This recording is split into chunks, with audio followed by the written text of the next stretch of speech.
Olá, amigos! Quer saber como executar? O que um engenheiro precisa saber? Como acompanhar a execução de alvenaria de vidração?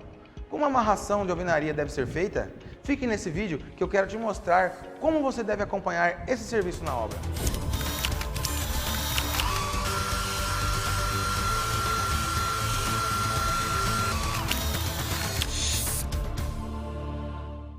Antes de falar o que você precisa saber para acompanhar esse tipo de serviço, vamos diferenciar a alvenaria de vedação da alvenaria estrutural. A grande diferença, como o próprio nome diz, é que a alvenaria estrutural vai desempenhar a função da sustentação da estrutura e também na vedação. Então você não pode simplesmente mudar uma parede de local ou sair furando para passar uma tubulação. Na alvenaria puramente de vedação, não desempenha nenhuma função estrutural. Só aquelas obras onde vemos os pilares e as vigas. Esses elementos são responsáveis por manter tudo de pé. Então, se eu remover uma parede ou quebrar uma abertura na alvenaria, isso não vai afetar a segurança nenhuma do edifício. Mas também a gente não pode sair colocando essas paredes de alvenaria, em qualquer lugar, porque elas podem sobrecarregar a estrutura. Se você pretende fazer uma nova parede desse tipo, tenha muito cuidado, procure um profissional estrutural qualificado que possa avaliar a situação, mas em geral é tudo tranquilo. Agora a gente vai falar sobre o tema principal, que é sobre a alvenaria de vedação e como acompanhar a execução desse serviço. Sem problemas, o primeiro passo é realizar uma marcação bem feita, mas aliás, como é que faz uma marcação?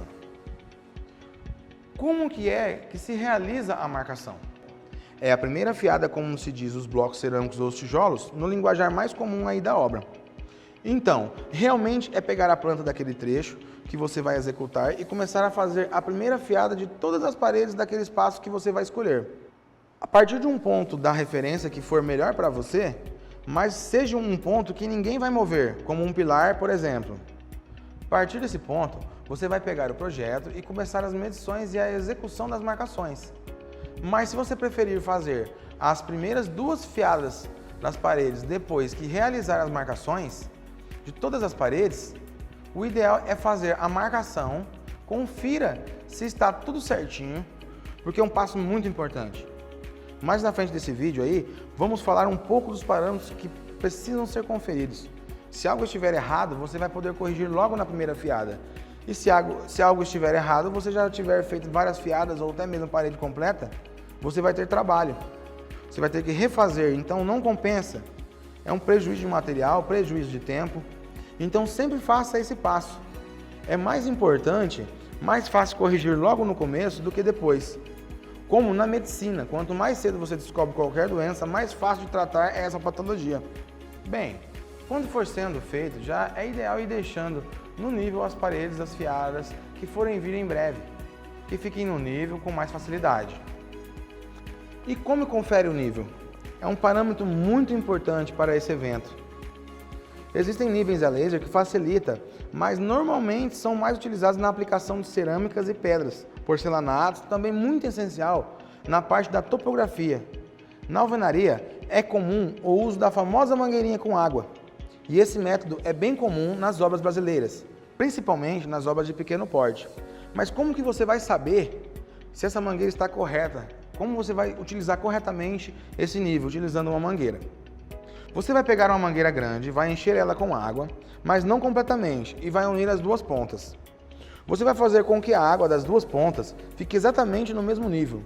Isso vai acontecer quando os dois lados estiverem exatamente na mesma altura. Quando a água estiver nivelada, água com água, você vai fazer uma marcação nos dois lados, exatamente aonde a água está chegando. Pode ser com pincel, com lápis. Feito isso, você vai colocar duas referências e vai determinar um ponto qualquer nela com um ponto marcado na primeira marcação. Você vai colocar uma das marcas na mangueira exatamente no ponto em que você marcou do outro lado. Você vai marcar sua referência exatamente na altura em que a água da mangueira e o risco da mangueira que está exatamente no mesmo ponto. Isso vai garantir que os pontos de referência estejam na mesma altura.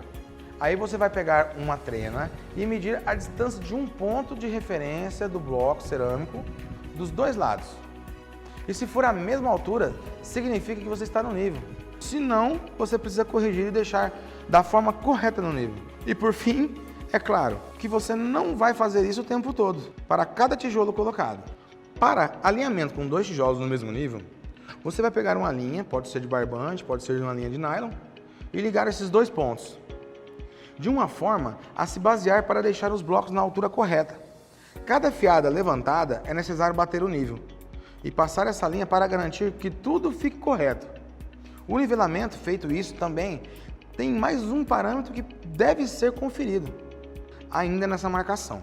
Você já viu o ambiente em que a última cerâmica, aquela que fica próxima à parede, começa com a medida e no final ela vai ficando cada vez mais fina? Que fica um design meio esquisito, para não falar que fica feio, né? O esquadro é extremamente importante. E como é que o esquadro é conferido? A ideia por trás do esquadro é garantir que tem um ângulo de 90 graus entre 2 paredes. E nós conferimos isso pelo então conhecido Teorema de Pitágoras. Mas não vai ser na obra que os operários vão ficar fazendo essa equação x2 mais y2 igual, enfim. Você não vai fazer isso.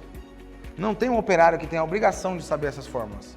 O segredo é usar um triângulo de 3, 4 e 5. Então, o que o operário vai fazer para medir uma parede de 4 metros e marcar? Vai medir a partir do encontro de 2 paredes e a outra parede vai medir 3 metros. Feito isso, vai medir a distância entre 2 pontos e se for 5 está correto. Se não for 5, a alvenaria está fora do esquadro. Então o próximo parâmetro é o prumo. Quando a alvenaria vai ser erguida, tem uma grande probabilidade em que ela ficará inclinada. Para que isso não aconteça, usando as ferramentas chamadas prumo de face.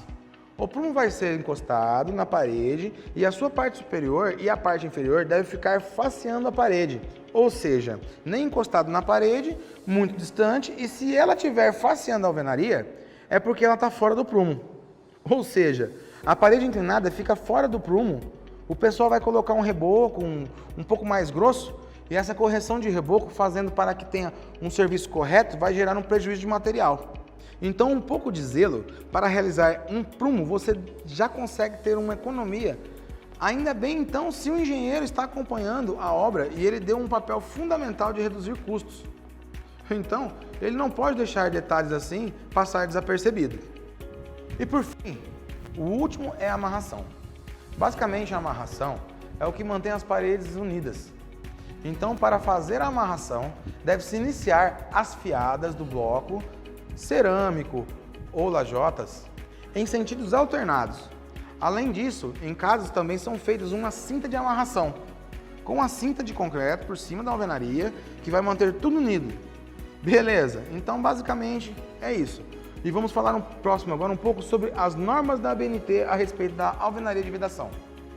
Essa parte da norma ABNT NBR 15.271 de 2017, ela especifica os requisitos dimensionais, propriedades físicas e mecânicas de blocos, tijolos e cerâmicos, ao serem utilizados em obras de alvenaria ou até sem função estrutural, executadas de formas racionalizadas ou não.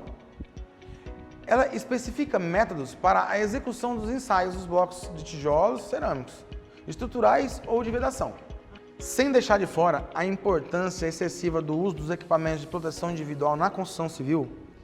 É de extremamente importância pelo risco de acidente que o trabalho está sujeito a acontecer em um canteiro de obra.